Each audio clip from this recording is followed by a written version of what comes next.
We're going to get started as people are filing in. My name is Jacqueline Friedman. I am the founder and executive director of Educate Us, and I am your host tonight. I use she, her pronouns, and I founded Educate Us to help build the movement for sex education, to really help build the organizing power of everybody on the ground.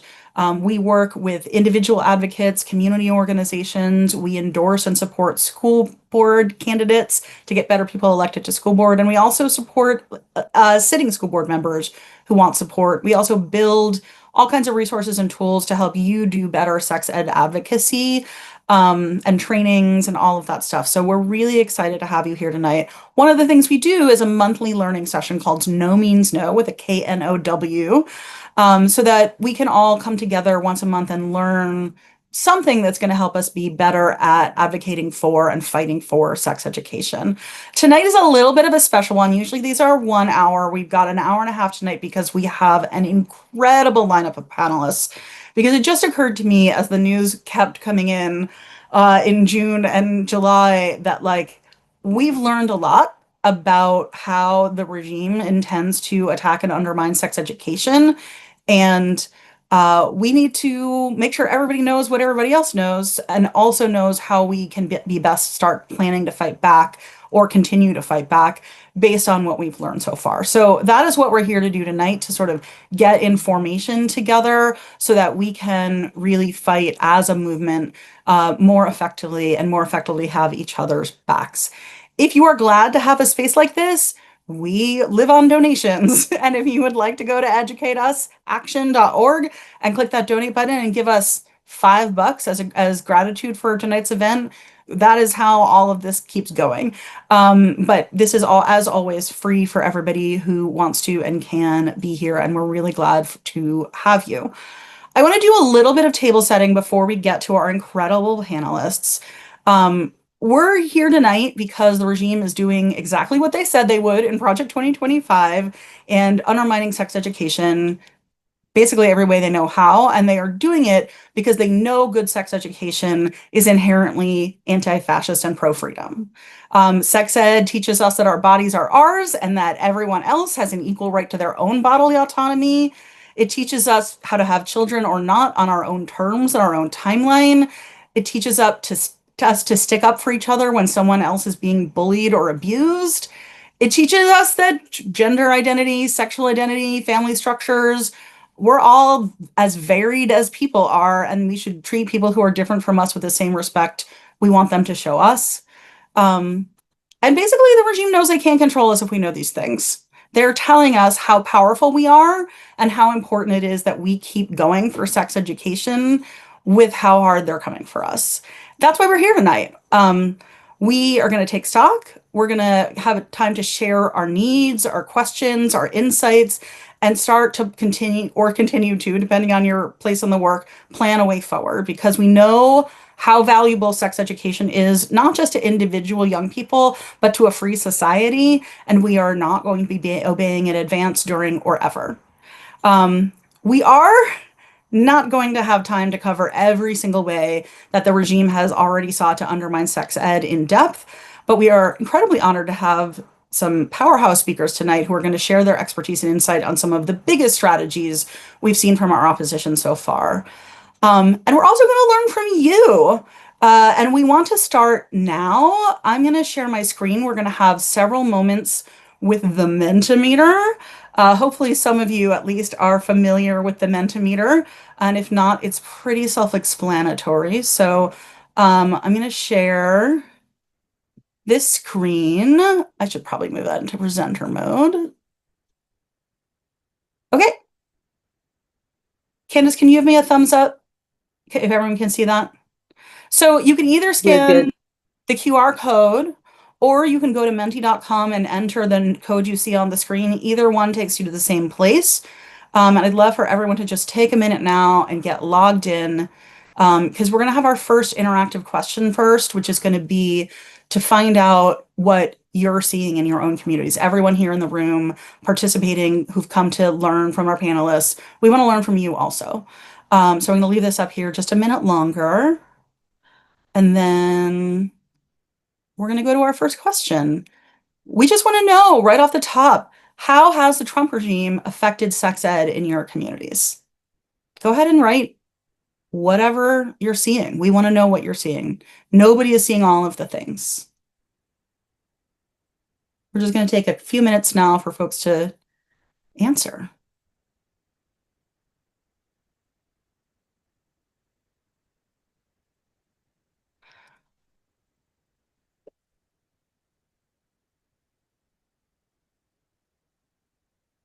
Yep.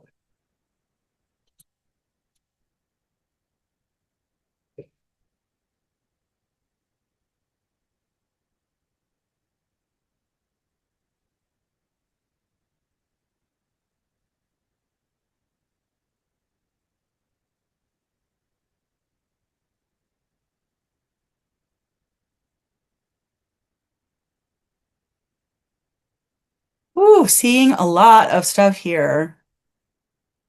Closer center. Yeah. Candace, do you want to lift up any themes you're noticing? This is Candace Hartnett, by the way. Candace Hartnett is our lead organizer here at Educate Us, and she's going to be sort of finding the themes in our Mentimeter answers and also adding some of her own insights as she goes. Thank you so much, Jacqueline. Yes, I am only able to see what's on the screen as well, but I see baby Olivia, I believe a few times. The terrible laws that are, or executive orders that are being passed and trying to close centers. I know for myself in Georgia, recently defunding or threatening to defund vital programming just because they mentioned gender identity. Books are being censored. So many horrible things are happening. Yeah, I see a lot of stuff Educators about losing their jobs. funding cuts. We're definitely going to be talking about funding cuts tonight. Poor Nora Gelperin from Advocates for Youth has been updating her slideshow in real time as the funding cuts have been rolling in. And I see a lot of also fear of speaking up. Yeah, that we don't even know like what's going to be okay and what's not going to be okay. So you can keep sharing things. It's really useful for us to know what you're seeing. And we're going to go back to you as an audience a few more times tonight to get more input from you as we go. But for now, it is time to go to our first speaker, who's going to really set the table for us about how the attacks on education uh, are set in context of attacks on public education as a whole and how those attacks on public education are impacting schools, teachers, and students. So we're honored to have Jessica Tang, who's president of AFT Massachusetts. She's previously served as president of the Boston Teachers Union, Local 66, and has been a teacher, middle school social studies teacher, director of organizing at Boston Teachers Union, and has been doing the incredible work of organizing for and with teachers and educators for most of her career. And we're really honored to have her with us tonight. So Jessica, I turn it over to you. Thanks so much. And actually, it was part of my work as the director of the Boston Teachers Union. I actually did a lot of work at the local coalition trying to make sure that we had LGBTQ inclusive sex ed. And, if we're thinking about all of the different impacts, I was just looking at the Mentimeter results, a lot of those initiatives that we have advocated for and won over the years that literally fought for I would say decades, are quickly being repealed. And so, there is so much to say about what's happening to public education right now under the current administration. I mean, some of the, I think, more public fights have been around just dismantling of the Department of Education itself. And so at AFT Massachusetts, sorry, this is my son, hello. We were proud to be part of the lawsuit that was trying to sue to stop that. And, the original federal court judge did say, when you fire more than half of the staff, you are essentially closing the department. Unfortunately, while court cases have helped us to slow down some of the harm, it has not been sufficient in stopping the harm because then the government appealed and then we lost the appeal. And so we're still trying to figure out actually what to do with that fight. But the harms that we're seeing, are not just around the dismantling a Department of Education, which has a lot of impacts, particularly in this type of work, because it gutted the Office of Civil Rights. The whole Boston office here is gone. So if you had civil rights complaints around, any of the protected classes, there are no longer enough attorneys or people who are able to then go through the investigation process and to try to find recourse, et cetera, and enforce the civil rights laws. So that's one huge harm.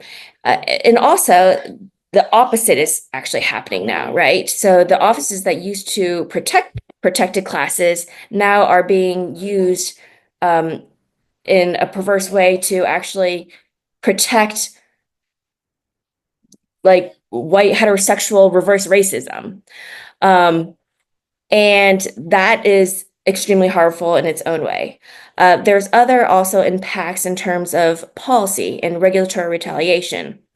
So there was a Dear Colleague letter, which we also, AFT nationally did also sue to stop, more successful in this one, but basically said that if you didn't get rid of diversity, equity, inclusion policies, then they would take away funding.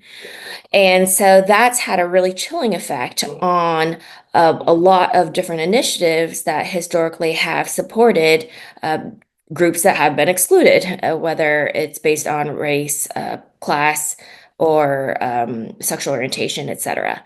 And so that has been really concerning because, again, initiatives, and this is not just K through 12, by the way, this is also higher ed. Harvard is an example where they dismantled their LGBTQ center. They dismantled their women's rights center, and they have moved it all into something more vague, like something about like cultural and inclusive, or no, not inclusive, that wouldn't be an acceptable word. Culture and community, I think, center, and it's unclear what's actually happening there. They were told to take down a Black Lives Matter sign in one of the science labs.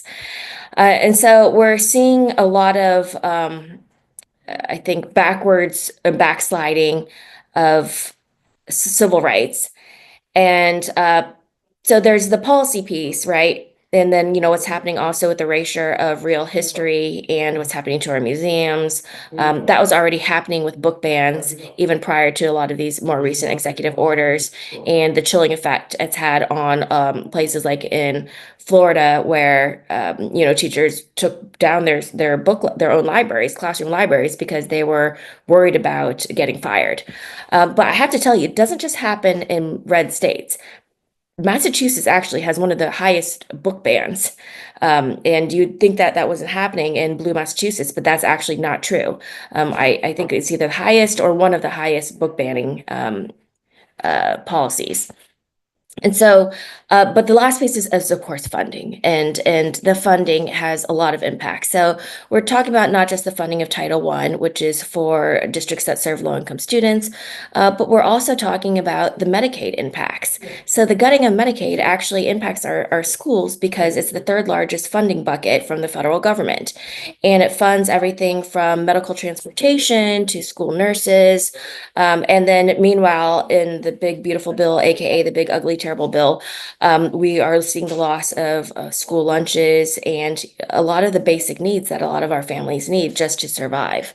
And so those impacts are harming our families, I think, on an immediate basis, but then it also has a chilling effect on what we're able to teach and what our students are able to learn and what they have access to. And then it has impacts on healthcare and other impacts on our students in their lives, including housing too. And so that's kind of like a big overview. I think this was just supposed to be just a few minutes of introduction, so I'll wrap up there. You're doing great, but I would love to know, for the folks who are here, we don't want to leave them just feeling demoralized. What is the number one thing or a couple of things that you would like people to be doing to support and defend public education right now? What's the best thing that people here can do? Defend our democracy and get involved in our democracy.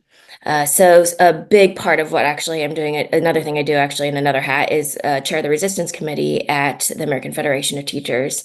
And we're doing a lot of political education to build the mass mobilization and mass movement we need to not just, we have to slow down the harm first and then stop it. And then we need to be able to reverse it.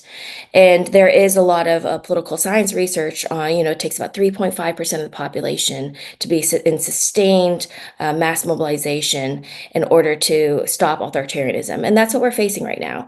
And so we are doing a lot of political education with our own members and also with our community partners about like what are we seeing? What are we feeling? What are we facing? We know it's wrong. We know it's bad. There's a name for it. It's called authoritarianism. Takes the form of fascism, dictatorship, etc.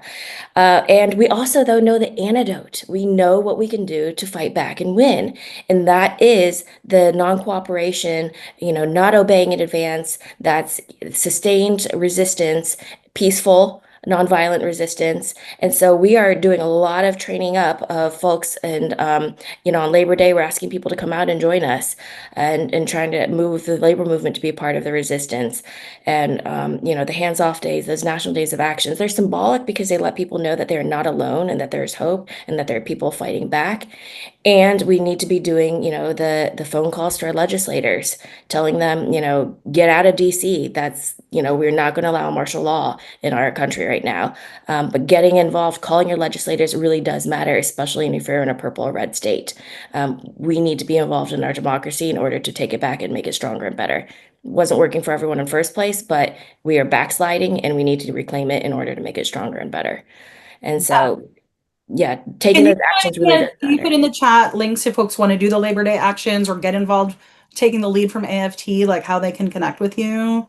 Oh, sure. Yeah, I'm happy to do that. Yeah, And I there's will also say while you're doing that, like I just saw something on Instagram today. I don't remember who the creator was, who was saying, don't just call your legislators and tell them like what bill you want them to advance or stop or any of that.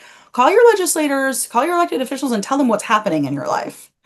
Constituent services are part of what your legislators are supposed to do. And so if you're seeing things that are impacting your public schools in ways that concern you or directly impact your life or the life of people you love, call your legislator and say, hey, my kid doesn't feel safe at school anymore. My kid's not learning correctly anymore. Like whatever the thing is happening, we don't have enough teachers anymore. Whatever the thing is, call them and tell them you have a problem.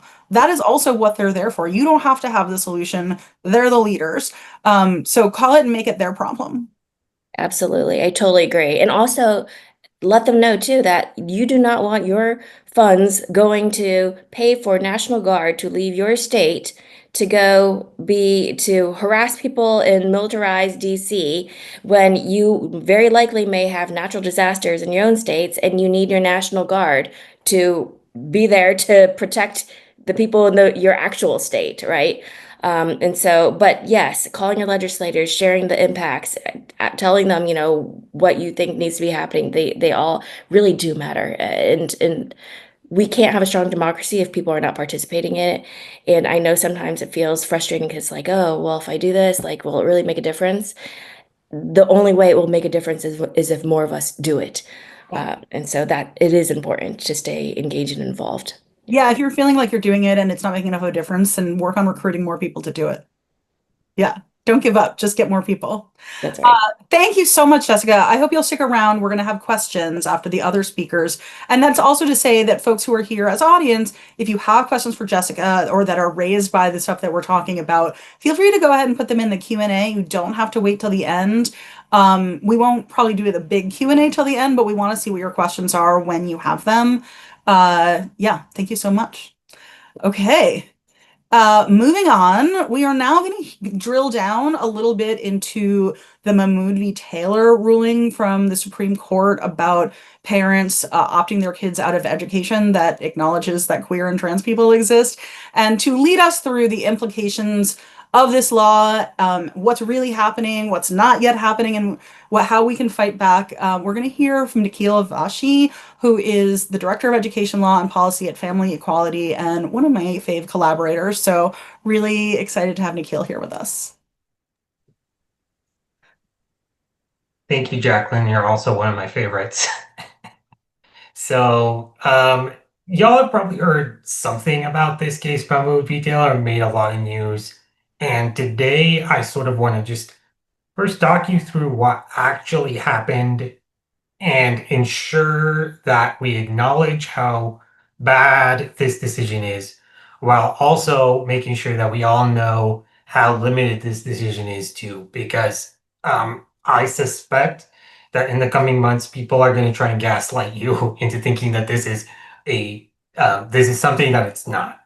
So, just to get started with a quick overview, what happened in this case is that a group of religious parents in Montgomery County, Maryland, objected to the fact that during an unstructured reading time at school, there were 5 books in the classroom library which featured LGBTQI plus characters that their kids could choose to read out of all the books that were there, if they wanted to. The school district, tried to accommodate these parents by providing them with an opt out so that their kids would be out of the classroom during that time. But they found that it was basically just really unworkable and impractical in practice to have that in place. So they took that away. And so the parents decided to sue the school district, saying that it violated their freedom of religion to not be able to take their students out of the classroom at those times where they might read um, those specific books. So the case went up to the Supreme Court, and the Supreme Court ruled 6-3 in favor of the parents. So I'm going to try and quickly explain the rationale of Justice Samuel Alito's opinion.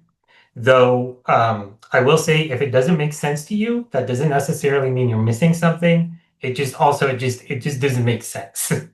I'm a lawyer, and it doesn't make sense to me. So to start with, he said that parents have a fundamental right to religious education of their kids, and that since unfortunately some parents can't send their kids to religious school for affordability reasons, public schools need to accommodate a parent's ability to control the flow of information to their kids. Alito cited a few facts from the case that he thought were dispositive. One, he said that the books didn't just feature LGBTQI plus characters, but that if you look at them, clearly there was a positive message. There was clearly a message of acceptance within the book. So these characters weren't just there. These books were trying to teach that message of acceptance. Second, he said not only were the books there, but teachers were provided with instructions so that if a kid asked about the books or about LGBTQI plus people, the teacher would divert the child from negative thinking and maybe ask them to certain phrases to ask them to like think bigger or think like there are different kinds of families in the world. So Alito cited that as evidence that this was indoctrination and not just that the books availability of books. And the third thing that he cited was he was like, a school district wouldn't have to do this if it was too burdensome. But in my opinion, they did it already. And so that proves that the school could have done it. So based on those grounds, he sent it back down for the trial courts to actually kind of consider how practical at the end of the day providing the opt-out would be, but it kind of sounded like he was, saying opt-outs need to be provided in cases like this. So I'm trying to explain the rationale in more detail because I think you might have just basically heard like, okay, this case says that parents can opt out of whatever they want. And I think that what we, aren't quite seeing yet, because I think that like a lot of schools are holding their breath as to like what's coming. But there's going to be a lot of fear from, educators and administrators about what opt-outs they need to provide and whether they should not be having LGBTQI plus inclusive in curricula and sex ed at all.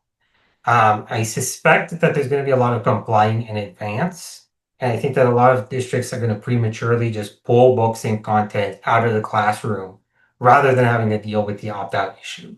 And you can bet that there's a lot of astroturfed groups in various areas that are already preparing their little opt-out asks in order to create that kind of disruption and fear. So I wanted to be, really clear so that you can know going in what this decision is. School districts can absolutely still have LGBTQI plus inclusive curriculum and books with LGBTQI plus characters in the classroom.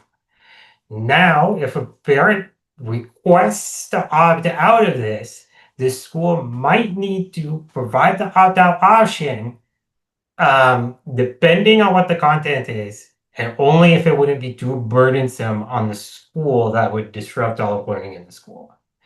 What exactly those parameters are, frankly, we don't know. We don't know yet because it was not explained in clear detail what would meet those various standards. But I will say, a little really look at the facts specific to that case when stating that. So it could be that each school is a different situation, which is why I think that complying in advance is not a good idea. Now, I think it's completely reasonable that schools might want to think through what the opt-out policy is going to be, like what would trigger it and what wouldn't. And I think that this is a really great place for positive actions. Like if your school board is considering a policy or thinking through policies like this, that's a great place to get involved. You can even say, hey, I get it, you have to do this. I want to be helpful. Let me bring this perspective and work with you to try and craft a policy that meets the law, but which doesn't go overboard and says you need to take all these books out or you need to like have opt-outs for every single thing in the world, right? And that's I think a way often to make it more positive. You can say, hey, I'd love to be involved in working on this. I think that there's going to be a bit of a burden on us to educate the educators, which could be kind of annoying. But at the same time, I think that there are a lot of educators and administrators who want to stay strong and would appreciate just the support and knowing that there's a bigger majority out there that wants them to stay strong and wants them to continue to provide this content. And finally, I just also wanted to say nothing in this decision prevents you and people in your schools from forming gay straight alliances, from doing extracurricular activities that wherein you could provide LGBTQI plus people as well as other students who want to be involved and want to learn more, help them learn, help them connect with each other, help them connect with resources. That is still your absolute legal right to do so.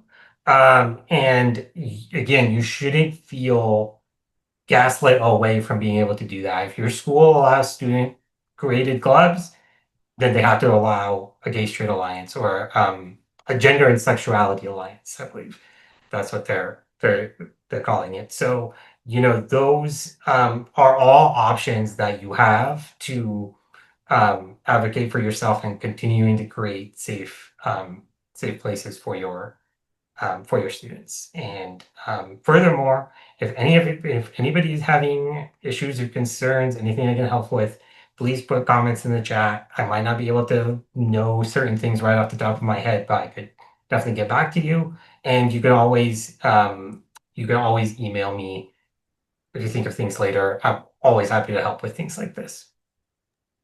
Thank you, Nikhil. Do you think that it makes sense for people to proactively reach out to their school board if they don't know whether the school board's thinking about this or not? Or is that risk sort of stirring up a hornet's nest that may not be on their radar at all? I think it potentially risks stirring up the hornet's nest. That being said, maybe having your outreach ready to go. Yeah. Maybe, And like yeah, making sure that you or someone in your community is like keeping an eye on the agenda and the minutes yes, of every school board meeting. What's on the agenda coming up and what are the minutes coming out of every school board meeting? This is like once a month. It's not that onerous for your own school district.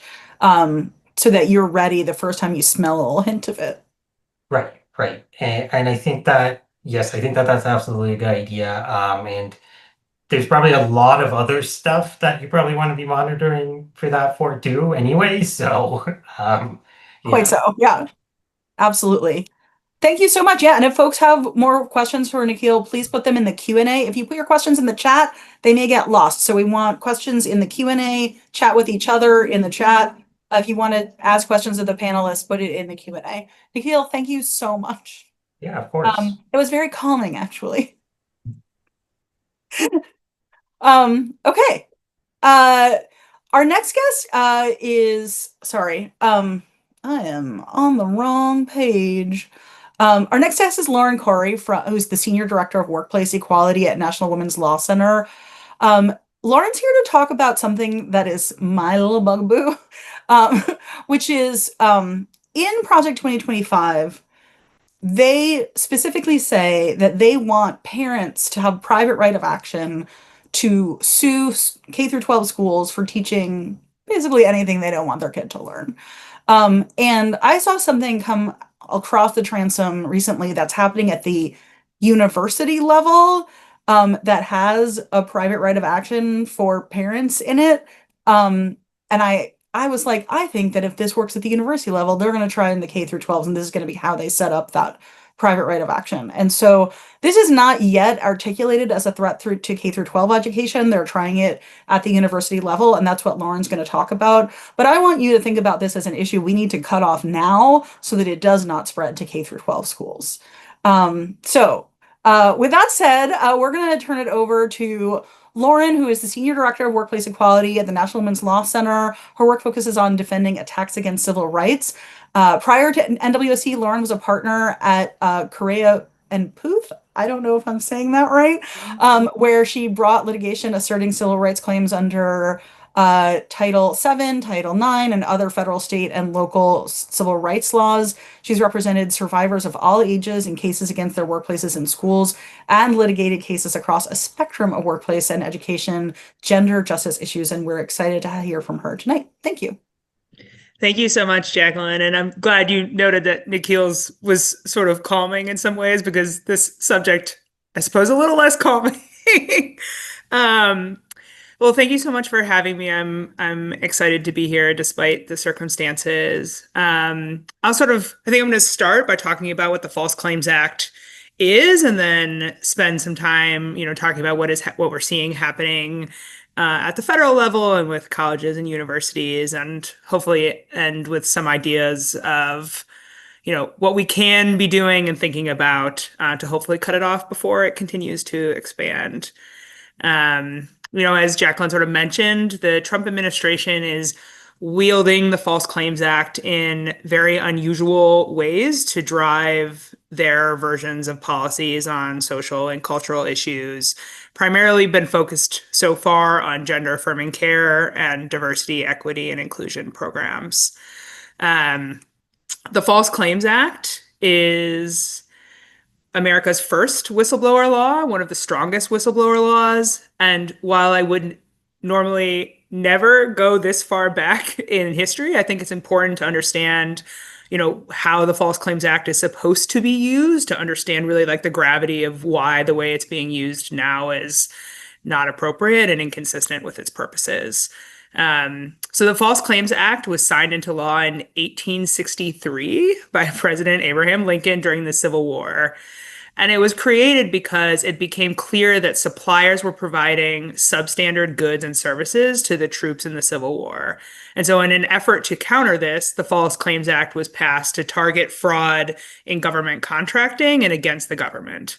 And since then, the False Claims Act has been expanded and used in multiple different ways. And so as a result, it's applicable to conduct outside of the United States, so long as it involves federal spending or federal procurement and contracting. It has both civil and criminal liability or penalties. And it protects anyone who serves as a whistleblower, including non-US citizens or entities like NGOs. And I'll tell you, so I came to the False Claims Act by when it's more traditional use. So just to give an example of that, we many years ago, I represented 4 women who worked for a TANF employment provider, and they were asked by their boss to lie about the amount of people that they had helped find jobs, so that way they could get additional funding from the government for having, processed more TANF recipient applications for jobs. And when they said that they weren't going to engage in fraud, they were fired. So the False Claims Act protected them from both the retaliation of standing up against fraud and allowed for the federal government to pursue a claim against, those that were committing fraud, to the extent that the federal government then paid them money to pursue a fraud. So I'll explain, with recognizing that the law in the abstract is boring, there are terms that you should just be familiar with for the more that the more that we keep hearing about it. So the False Claims Act has what they call a qui tam provision. And qui tam literally means in the name of the king. So under the False Claims Act, qui tam allows persons and entities with evidence of fraud against the federal government in programs or contracts to sue the wrongdoer on behalf of the United States government. That's important because it means that any third party outside of the government could raise a concern that they've identified fraud within some type of program that receives federal funding. The government has the right to intervene or to join the action, but if the government declines, private plaintiffs can still proceed on their own to bring these cases. It's a powerful statute in a lot of ways because it has set penalties for these whistleblowers for them to receive financial reward. So in some sense, if you're talking about a massive contract and alleging fraud, whistleblowers are awarded a mandatory award of 15 to 30% of the proceeds they collect. So it's a huge incentive for people to be keeping an eye out and bringing these claims to the federal government, which normally is a very good thing, but less so in these circumstances. So the False Claims Act considers, we're just going to tick through some of the things that are considered violations of the False Claims Act.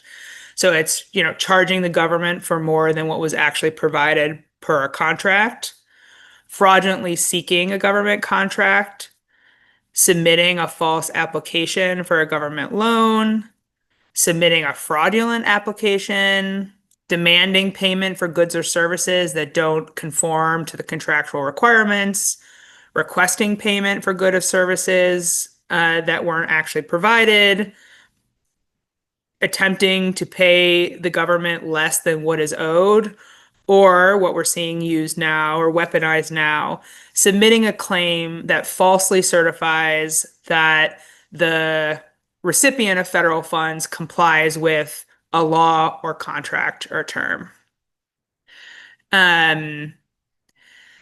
So it protects, I think I've mentioned this, it protects against whistleblower retaliation. So if somebody were to complain or report this type of fraud with the federal government and then experience a pushback, they're looking at back pay if they're terminated, reinstatement to a job position, or compensation for litigation costs, attorney's fees, and emotional distress damages.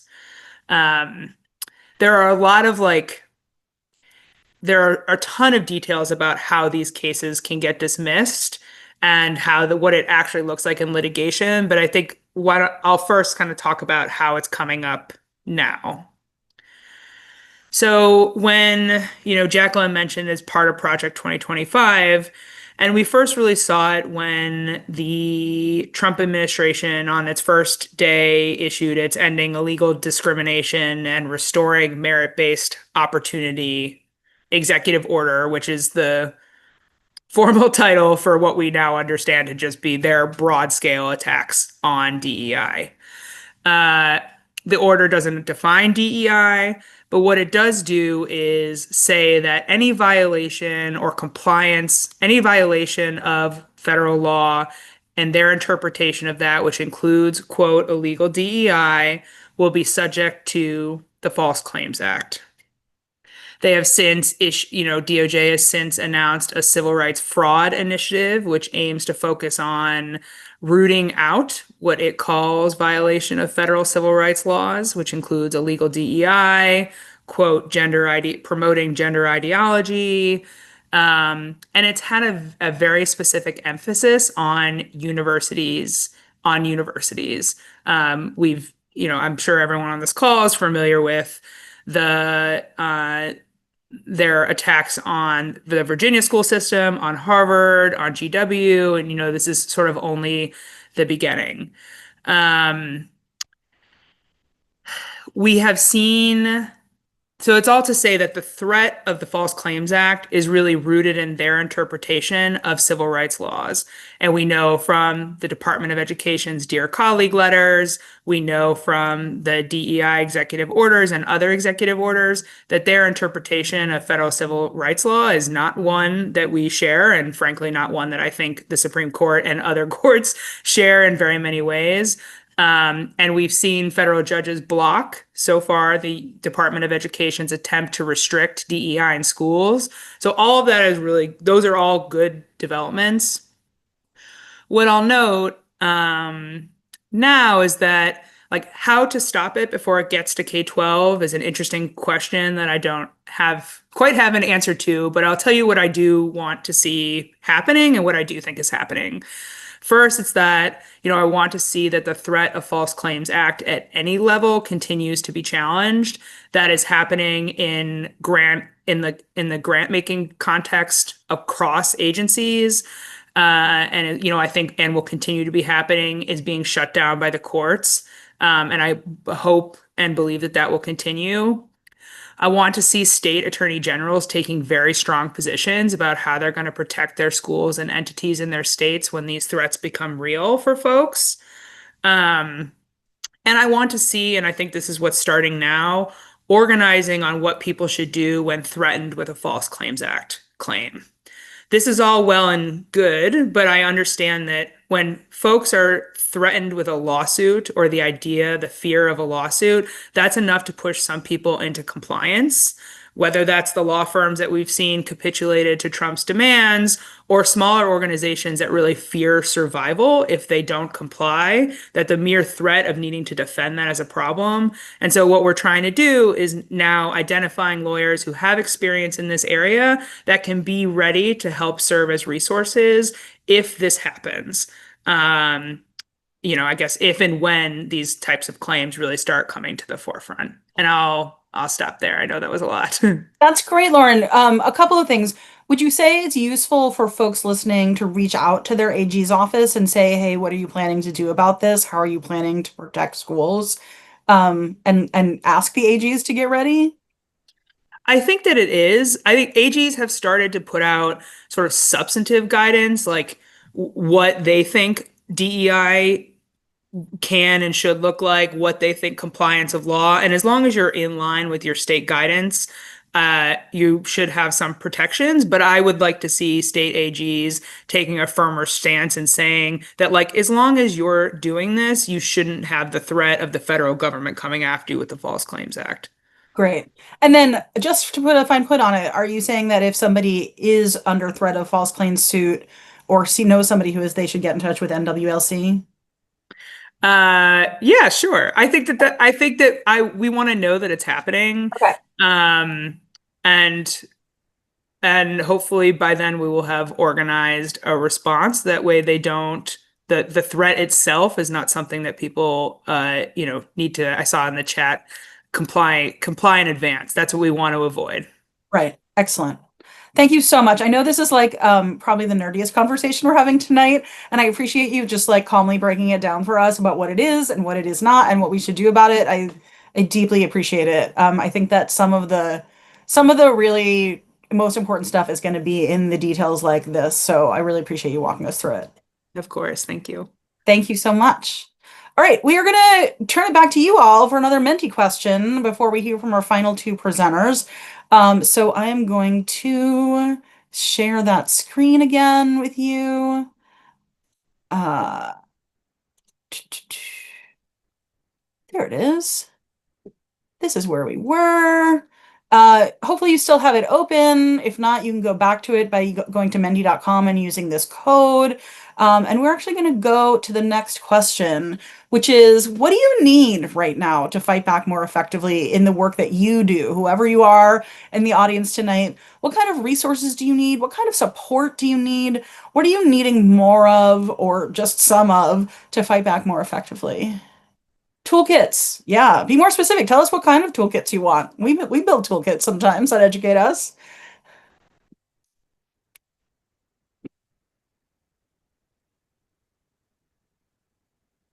Connections. Excellent. That is also what we're trying to build here. Yeah, absolutely. Strategies from folks who successfully fought. More coalition meetings to share resources. Hope. I will say this about hope while some answers come in. I consider it our job to produce hope, not to feel hope. And that we do that by taking the actions that we're talking about tonight, by coming together and building community. That when we act as though there is no hope, we produce hopelessness. And when we act as though there is hope of change, whether or not we feel it in our heart, it is sometimes true that we can make change. So action is what makes hope for me. Facts to counter the fear of losing funding. Yes. Funder education. Support for employees working with under federally funded grants. Yeah. Nora, and we're going to hear about that very shortly.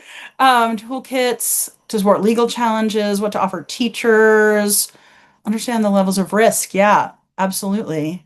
Talking points. These are great. Candace, what's resonating for you here in terms of the stuff that you're seeing with our organizing partners around the country? Yeah, I've seen a lot about the toolkits. I mean, I think, and also the resource sharing, the coalition building. I see community and the need for community. And it's one of the things we even talked about earlier before this, like an opportunity for so many of us like-minded people, some of us feeling like islands, to get together and just share in a space, I think is so needed and valuable right now. Absolutely. And that's a lot of what we work on here at Educate Us. So you're in the right place. All right. Please feel free to keep filling this out. We're going to be collecting this and learning from it and thinking about how we can make our work better here. But in the meantime, we are going to, I love the cool reach out on school board candidates ahead of elections with their views on sex ed. Yes, absolutely. That is our sex ed voter toolkit. If anybody wants to take our sex ed voter pledge, we will send you a toolkit to reach out to folks running in school board elections about what to ask them about their views on sex ed. And you can find that right on our website.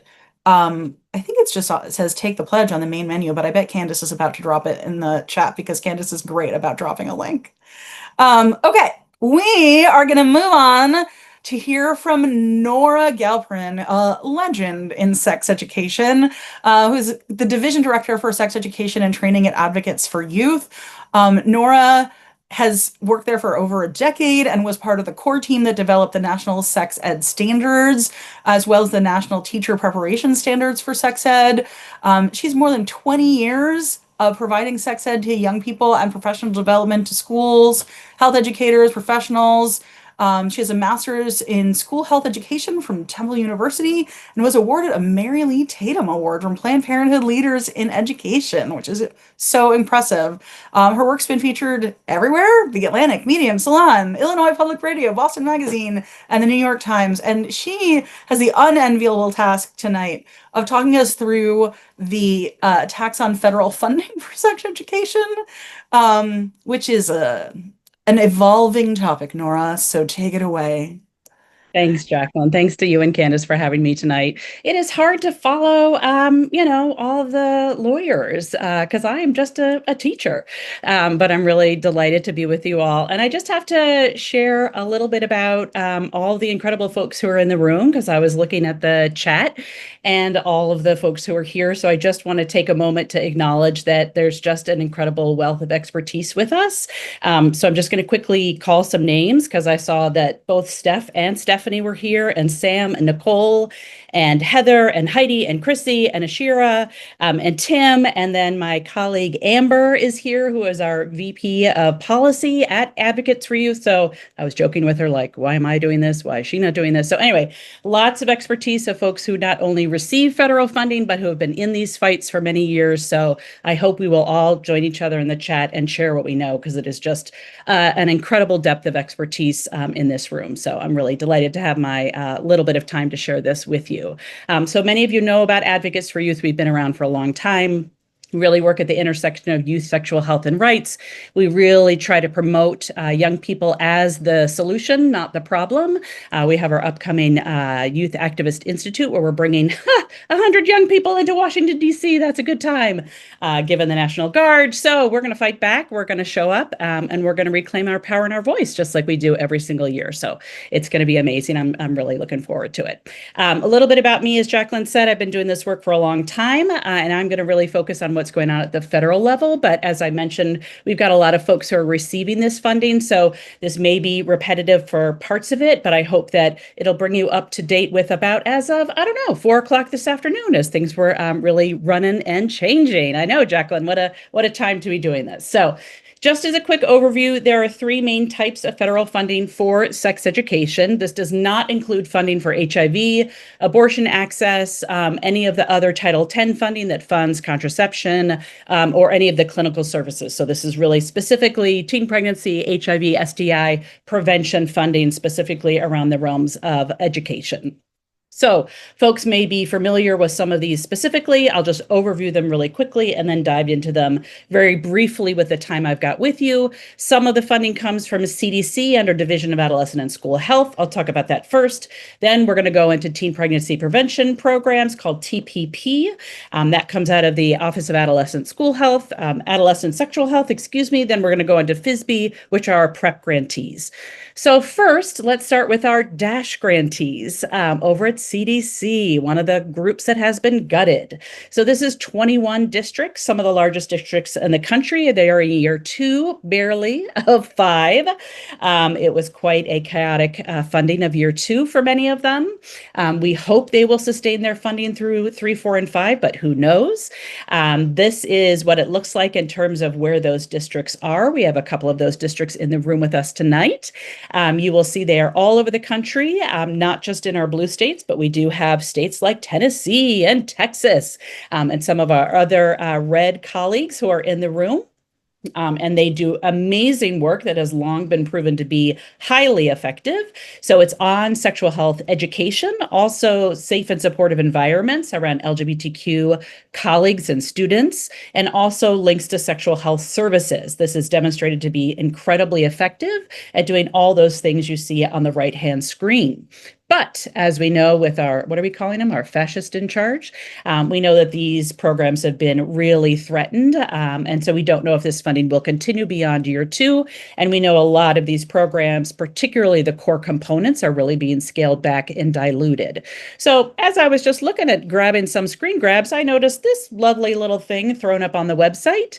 Some of the surveillance data that tends to kind of run parallel with this, the Youth Risk Behavior Survey, has actually been canceled in many parts. They're not even actually analyzing the trans questions anymore. So we know even that surveillance component of the work, which tends to run parallel with his part in schools, has been decimated in many states and districts as well. So this is one of the 3 messes that we're looking at when it comes to sex education federal funding. I'm going to go pretty fast, so stop me at any point. I will try to look at the chat, but Jacqueline, please jump in and interrupt me at any point. So then we come to our TPP grantees. These are amazing community-based organizations, about 55 of them, about 12 new programs that are like really promising teen pregnancy prevention programs that are in the middle of like randomized controlled trials that are being tested around the country. We've got innovations happening, really promising programs that are kind of in the middle of some new testing protocols. That is incredible work, really needed work, so we can look at programs in new populations, not just same old heterosexual white suburban kids. Really, we need some innovation. This work is really phenomenal. It's been around for a long time. And hey, what do you think? This is also going to be stuff that's going to get interrupted. So we have 3 tiers of TPP recipients. I'm not going to go into too many of these details. It's not too important, just a lot of money going out to some really, really important work, a lot of work that has demonstrated to be incredibly effective, far-reaching, really impactful. No surprise here. Folks are really committed, really dedicated. Hey, we got a letter from the fastest in charge. This one actually came out a little bit earlier, back in March. They just reprinted it for further clarification. You will see some of the language here, some of the executive orders that now folks need to come into compliance with. Some of them have really nothing to do with sex education. Some of the stuff around, wasteful government spending. I don't even understand this. Chemical mutilation. Oh, my Lord. Anyway, so all of a sudden now, all of these incredible practitioners of sex education had to all of a sudden figure out what these executive orders meant for the programs they were in the middle of implementing for some of the most vulnerable youth. And all of a sudden now, this programming had to stop midstream. And all of a sudden we see, no surprise, some lawsuits pop up. So 5 of the Planned Parenthoods, which were just a small portion of the many grantees that were getting this money, banded together and sued the administration. This lawsuit is ongoing. Fingers crossed we have a positive outcome.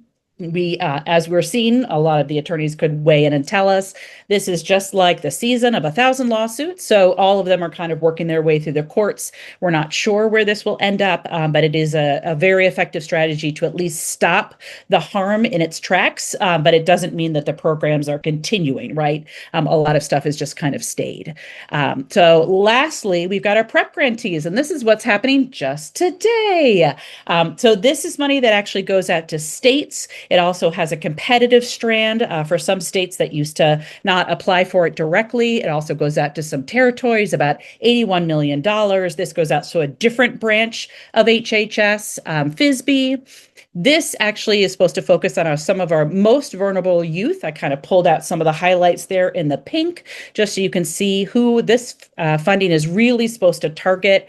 We're really looking at increasing contraceptive rates, decreasing pregnancy rates, really looking at delaying onset of sexual activity and STI rates, all things that we can all really be in support of to increase health outcomes for our young people.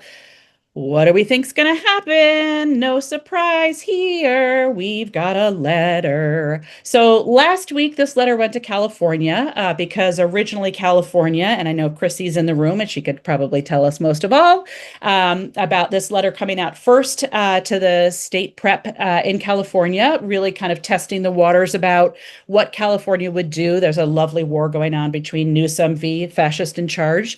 And so California was really resistant and said, hey, we are in compliance with our state laws. We find all of these prep curricula to be medically accurate in our understanding of medicine and science. Look at that. And then the administration came back and said, actually, you're not in compliance with our understanding of medicine. It's a fascinating battle over what we think medicine means and what science actually is and what is age appropriate. I circled for you some of the claims from the letter last week. This is really around radical gender ideology, as they like to put it. And so that was last week. Yesterday, the assistant commissioner of HHS put out this lovely opinion piece on Fox News. So we decided to dig it up from the archive so we don't give Fox News any more views. And this is what was part of the piece. So you can see they're now talking about social contagion theory as it relates to radical gender ideology. So the idea that being trans and non-binary is contagious. It even goes on to talk about this blasphemous idea of a correlation between suicide ideation and rates and access in states to puberty blockers, which couldn't be more junk science. I really vomit in my mouth when I read that. And so what we're really looking at now is kind of next level, because as of this afternoon at about 4 p.m., what we found was this: all 40 states and 6 territories have now received the same letter that California did. And my hero, Detective Olivia Benson, dun dun, what's going to happen next? We don't know. We do imagine that this money will get yanked back from any state that's brave enough to stand up and push back. We know that this is probably going to really devastate the field of teen pregnancy prevention and sex education from this one particular funding. It'll be interesting to see, as many people have said before, what particular states and attorneys general stand up firm, which ones cave. This funding, as you know, goes to 40 states and 6 territories, so it's a real range of ideologies across the spectrum. We will see where this all plays out, but you may be wondering, what can I do as an individual person? And I would be remiss if I didn't tell you what you could do. And so that involves getting involved. That could be finding your local LGBTQ support group and getting involved. That could be, as folks have said before, signing up to get involved. That could be sending a letter. We have lots of ways that you can get involved. I'm going to pull up my chat and pull in our links so that you can get involved in lots of ways, whether you support young people or whether you're an adult ally, whether you want to give $5, as Jacqueline said, to educate us, an incredibly worthy cause, so they can continue to do this important work. We have our Youth Activist Institute. We stand firm. We actually were really delighted and very privileged to be able to turn back federal funding ourselves. We said, no, thank you. We do not want to comply with any of those. And so we are having a car wash and a bake sale ourselves. And there are lots of others like us who need to continue the good fight. So yeah, I will stop there. It is a mess, as we all know, but we are in it to win it, and we will not back down. So let me stop there and turn it over to the next person. Nora, you are such a joyful warrior. Somehow you always seem cheerful no matter what you're talking about. And I really appreciate that about you. I also just want to hang a lampshade on that last thing that you did. Advocates took a stand incredibly early on in the Trump administration and turned down a meaningful amount of federal money that you have relied on for years in order to not have to comply with these disgusting executive orders. And I just think advocates is an example for all of us in terms of not complying in advance or ever. Yeah. even in the middle, not complying. So we just so incredibly grateful to you and your leadership in many, many ways, and also for helping to fill us in. Would it also be useful? I mean, we talked already about calling the AG, but would it also be useful to call the AGs about fighting these funding cuts? Absolutely, because it's going to impact 40 states and 6 territories. We've got lots of community-based organizations who may have to close doors, lay off significant numbers of staff. Yeah, people are going to suffer tremendously. And so, yes, please speak up and speak out for what you believe in, and let's all fight the good fight. Yeah, call your governor, call your AG, absolutely. Let them hear from you. If you're tired of calling your congresspeople and your senators, call your state government for a change. Yep, exactly. Let them hear it. Okay, we have one more incredible speaker before we get to your questions and discussion, and that is Mandy Salley from Woodhull. Mandy is the Chief Operating Officer at Woodhull, and started there as a volunteer coordinator, has been there forever, manages day-to-day operations, community efforts, from human rights commissions to the monthly censorship of sexual freedom series, which is incredible and which I may have appeared on. Also a licensed social worker and has experience in inpatient hospitals, geriatric day programs, and rape crises. She's based in Brooklyn, and Mandy's here to talk to us about free speech versus Paxton. This is a ruling that has to do with age verification and trying to censor material harmful to minors. You may think of this as age gating for porn, and we actually did. You saw Mandy, if you come to these sessions regularly, early in the year, talking about why attacks on porn are a threat to sex ed. But Mandy's also here to talk to you about how we're going to see this ruling sort of metastasized into things that have nothing to do with porn, not just online, but also in libraries and all kinds of contexts. So, Mandy, lay it on us. Yeah, so here I am to talk about porn and the internet. Such fun topics. So I'm going to try and do this very quickly. Jacqueline, please keep me on time because I will babble about this forever. But is also a theme to what we're talking about tonight, right? Which is the Supreme Court just ruining our day, ruining a lot of things. I'm sure a lot of my fellow panelists were also glued to SCOTUS blog for most of June. It was not a fun time. Free Speech Coalition v. Paxton was a Supreme Court case that came out of Texas, one of the very last cases decided this term. We were literally waiting till the bitter end for this one, which was not good for my anxiety. I will just put it that way. But in Texas and in 20 other states, they passed age verification legislation, which basically means any website that, and it varies by state, but generally any website that has 33.3% or more material harmful to minors, I'm going to talk about that definition next, has to age verify their users. So again, looks a little different in every single state, but basically that means when I go to a website that has 33.3% or more explicit content, I have to prove my age in some way, shape, or form. That could look like having to put in demographic information from my license.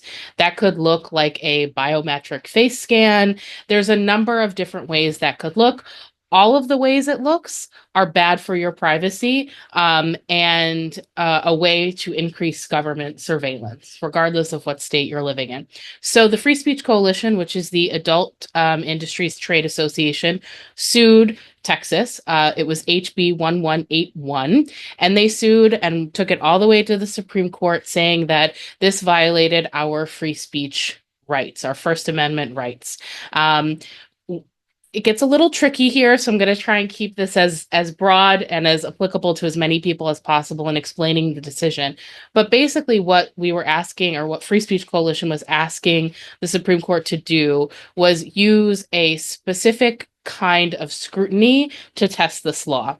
So obviously, as Americans, we claim to value free speech and the First Amendment, sort of the cornerstone of our democracy, right?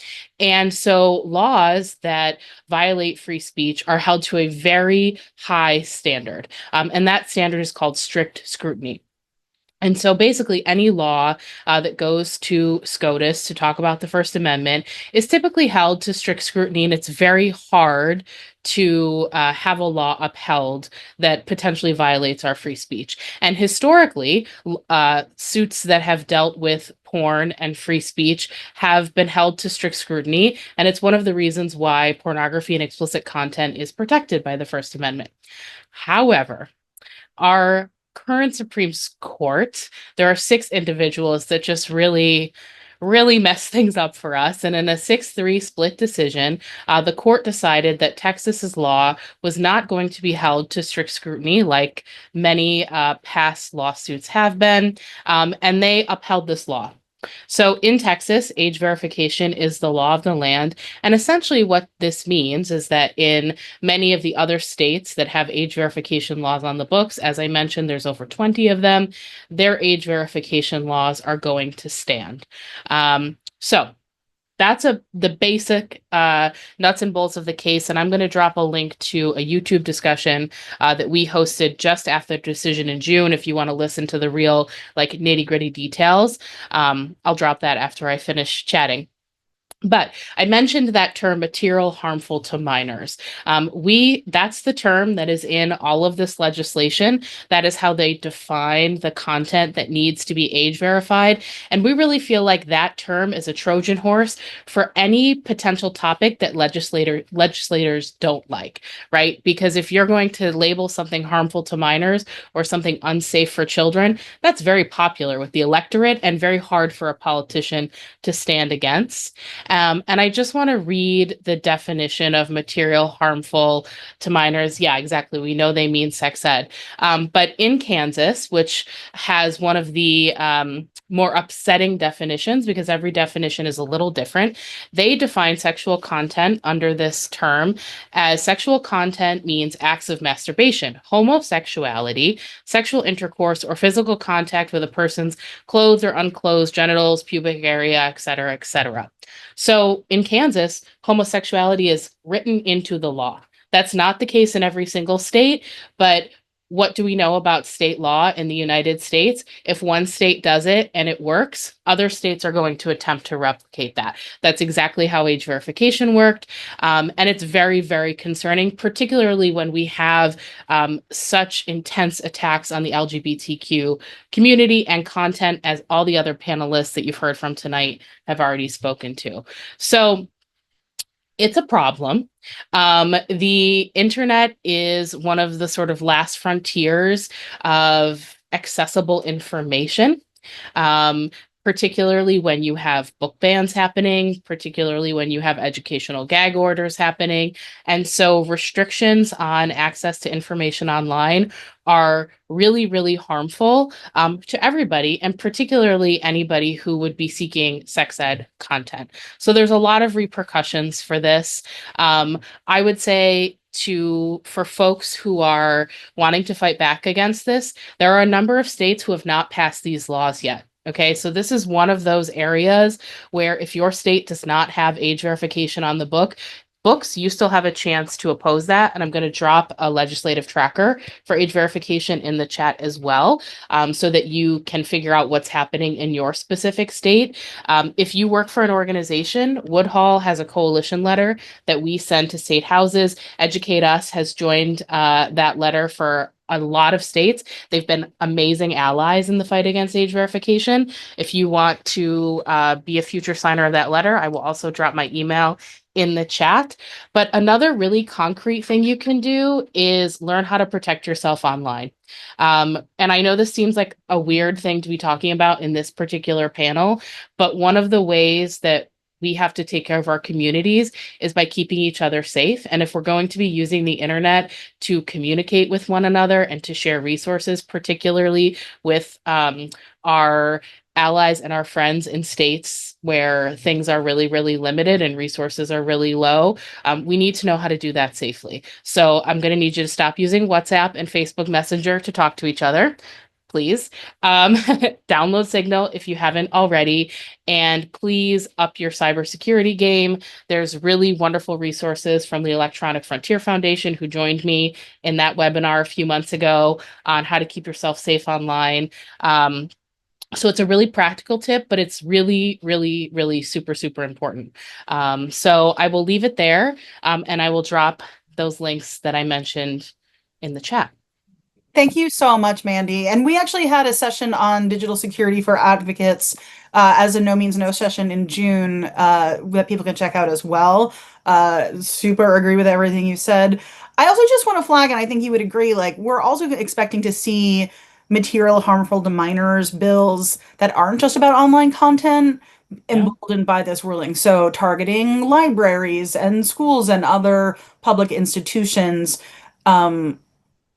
Keep an eye out, because what they're doing is they're using porn as a smokescreen, because even if people themselves aren't anti-porn, there aren't a lot of people who want to stick their neck out for porn, and they're using the stigma around porn to undermine sex education, any content that acknowledges queer and trans people exist, all of this stuff. And I think we have to really show solidarity here, even if it might make us a little squeamish, because that's literally their very obvious strategy, and we need to put some steel in the spine of our elected officials who also don't want to be seen as defending porn either. 100%. And a lot of the books that are the very first targets of book banners were mislabeled as pornographic, and that was the justification given. There's a lot to learn from the adult industry about how to fight against these things, because they've been fighting against this for decades and decades and decades. So thank you for that plug, Jacqueline. Yeah, and if people want to learn more about that, we had a session, as I mentioned, with Mandy on this earlier this year, and also with EFF that I think Candace is also about to drop a link to. So I want to move quickly into the Q&A because we've got some great questions. But before we do that, we do have one more Mentimeter question for you all that I'm going to ask you to answer while we're doing the Q&A so we can multitask, and we'll come back at the end to revisit. So our final question for you is, what are you trying and seeing that's working to fight back against any of these attacks? What are you trying that you don't know if it'll work? What can you offer other people? If you have an offering, make sure you say who you are and how people can reach out to you and take you up on that offer. What can we learn from the folks in the room? We would love to know what you're seeing that's helpful. I'm going to stop screen sharing while you all enter that and move to the Q&A so that we can make the best of everyone's time. I also want to call attention to, in the Q&A tab, there's an answered tab. If you look at the top, there's open and then answered. And there's actually some very smart questions have been asked and answered by our panelists already, which I appreciate. And I want to make sure everyone gets to see those smart answers also. This first question that I want to answer live, I think I'm going to put Nora on the spot for because I think you've been doing this the longest. And I want to get your perspective, although I certainly have my own answer. And this question asks, I'm relatively young in the sexual and reproductive health workforce, and elders in the workforce keep telling me that the ebbs and flows of funding and support around sex ed are normal. What are your thoughts on the current administration being a natural ebb? It's a really frustrating when people say this is normal and expected. Oh my gosh. Okay. Is that because my fan is on because I'm going through menopause? Is that? I am 100% with you right now, Nora. My face has been red all night for a reason. Oh, good. I'll be an elder. So I would say not really. I think some of this feels like the abstinence only fights back when we had Bush and we were going governor to governor, right, Chrissy? But I would say it feels like on steroids times 100. It just feels like fascism in a way different way. So I think the feeling of condescension, I'm sorry you're getting that, and I don't think it's right. And it does, I agree with you completely. It feels really new and different. So I'm with you. I would push back on that. I think I see Candace is nodding their head too. I think it's like a whole new disgusting dawn. I don't know. Jacqueline, Candace, would you jump in? It's orders of magnitude different. I mean, it's true that when Republicans take control of the federal government, funding is harder to come by. There's more regulation about teaching abstinence. Like, it's true that there are ebbs and flows, but this is not that. Yeah. Yeah, I agree. Thank you, Nora. I'm sorry to call you an elder. No. Hilarious. My pleasure. Oh, good. Heather and Nicole are agreeing too. Perfect. Yeah. Okay. Somebody has a creative suggestion. I would love to hear from any panelists your thoughts on this. In terms of opt-outs, what about parents wanting to opt out of heterosexual books or content? Is this a remotely viable counter strategy? I love creative culture jamming stuff. Like, honestly, I love anything that slows them down, even if it doesn't work in the long term, anything that takes up their fucking time. But I'd love to know what people's takes are on that. So I like where this person's head's at. This is where I would caution. I wouldn't want to start something in a community where there wasn't anything happening. So I would say that's maybe one thing is maybe don't be the first person to ask for an opt-out if that isn't a thing. Secondly, I think that it's worth considering that with these opt-outs is kind of gonna suck for the principal and the teachers in the That's true. school, Not actually potentially slowing down more. the right people. Yeah. Yeah. That all being said, if the district is proposing an opt-out policy or is rapidly implementing one, and you want to point out the issues in it, this is a great way to show that is problematic. This is a great argument to use. Or if they rush into something, maybe putting in an opt-out request or asking for multiple people to do that. It could be, I guess what I'm saying is it's viable depending on the circumstances maybe. And I will say in Florida, they had to roll back one of the book banning bills. They had to actually pass a new one to limit it because they were getting too spammed with book banning complaints. So, that should be on the table as what you're saying is pick a school or a school district that's hostile to our interests. Don't do it to friendlies. Yeah. Yeah. don't, and I mean, like, part of this is like the motivation for some of these things is also just to make teachers' lives a living hell because Yeah. they hate public education. So that would just be another thing that I keep in mind. Yeah. Yeah, But yeah, sorry, go ahead. Yeah. no, I was just going to add, I think a very viable opt-out strategy is to get around the harms of baby Olivia and any abstinence only or programs delivered by a crisis pregnancy center. And if you could use your opt-out form as a fantastic teachable moment, citing some really good research around why this information is harmful, I think that is a strategy that would be fire. We're actually, as part of the Future of Sex Education program initiative, whatever we're going to call it, going to be we're right now analyzing a lot of the most popular sexual risk avoidance abstinence only programs. We're going to be creating tailored abstinence only opt-out forms so that parents can lift and take them. Yes. And be able to then share why these programs are so harmful, and just sign their name and dear teacher ABC, and just be able to get their kids out of the way. And if they sign up for Advocates for Youth emails, they'll hear about them.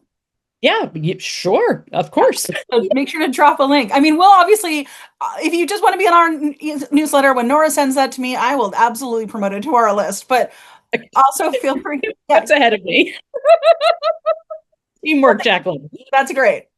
Excellent. All right. This question I think I'm going to take because I love to talk about messaging, as everybody here probably knows. Have we found any persuasive messaging to support others to not comply in advance? I have two answers to this. One is, Candace, can you grab the fascism message guide? So we stand by ASO Communications and Nachenko Osorio Communications and a collaborative project that ASO works on, which is called We Make the Future Action, has both of them have incredibly great message guides on a range of issues. Actually, Candace, you could drop links to both of those sites generally as well, ASO and We Make the Future Action, as well as the specific fascism guide. So I want you to have those guides. I think it's a great starting point. The other, and in general, they're constantly doing message research and putting out, honestly, for my money, the best guidance out there, as well as sometimes like ads and other assets you can white label using those messages. I should also point out that we have ads you can white label, not about this particular question about complying in advance, but pro-sex ed ads. And Candace is going to drop that link as well if you want some great messaging that you don't have to worry about how to produce a final product on. But the thing I want to say is that the most effective, thank you, Nora. I'm very proud of those ads. I love that.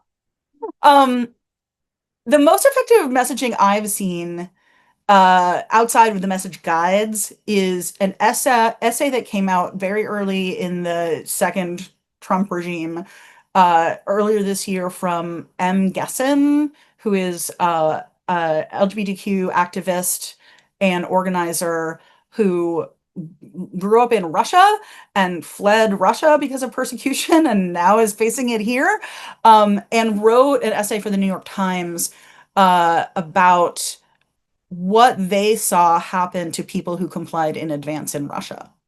And the answer is it didn't work for them, right? Like it only worked temporarily, and eventually the Russian government came for them too.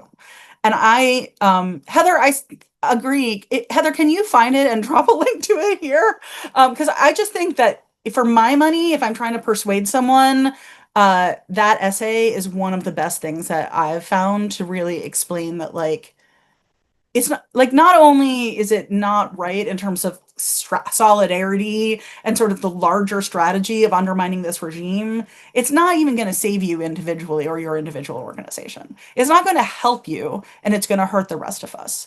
And I think that's the piece that is missing sometimes. Like, people think they have to sacrifice, they have to choose between saving themselves or saving their organization or resisting. And in reality, when we capitulate, it only makes the fascists stronger, and they will come for us even if we capitulated to them. We've seen that. We saw it at Columbia. We've seen it at all kinds of at law firms that capitulated.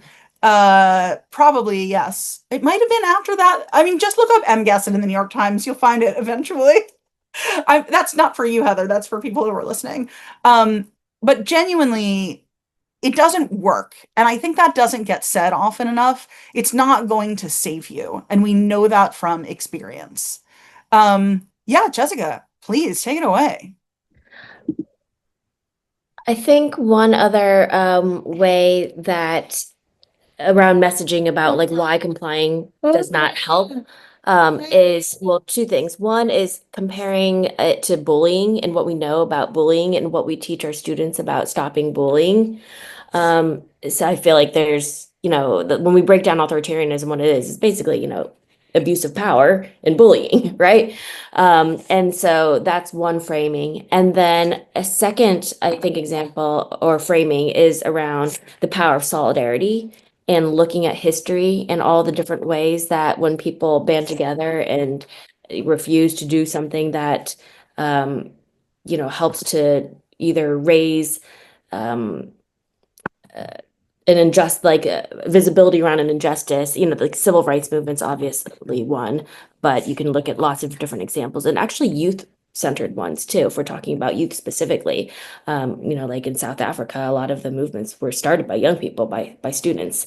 And so using some of those historic examples of students who banded together in solidarity and didn't comply and what they were able to win. And that gives, I think, folks a little bit more hope that, hey, we've gone through bad times before, and let's look at history and all the ways that people have not complied and banded together and won. So that was just another thought as well. Amazing, Justin. I think that is a great place for us to leave it tonight. So I just want to say just such a deep thank you to all of our panelists for walking us through this. I know that I have learned a lot and I've got now a task list of actions to work on. I got to be calling my AG more often. That I'm definitely going to do. And I do want to say this is a monthly event for us. Please come to the next one. We're trying to build community. We're also going to look through all your Menti answers. And again, if you appreciated this and want to give us $5, educateUSaction.org, just click donate. That we live on your donations. But I just want to also end it by saying thank you to everyone who showed up tonight. I know that just by your presence in this room, it means you are so deeply in this fight. And I'm grateful for the work everyone in this room is doing. And we have your back. If we can ever help, reach out. And I imagine that is probably true for all of our panelists. So you are not alone. And that is honestly one of the most important things. So have a good night, everyone.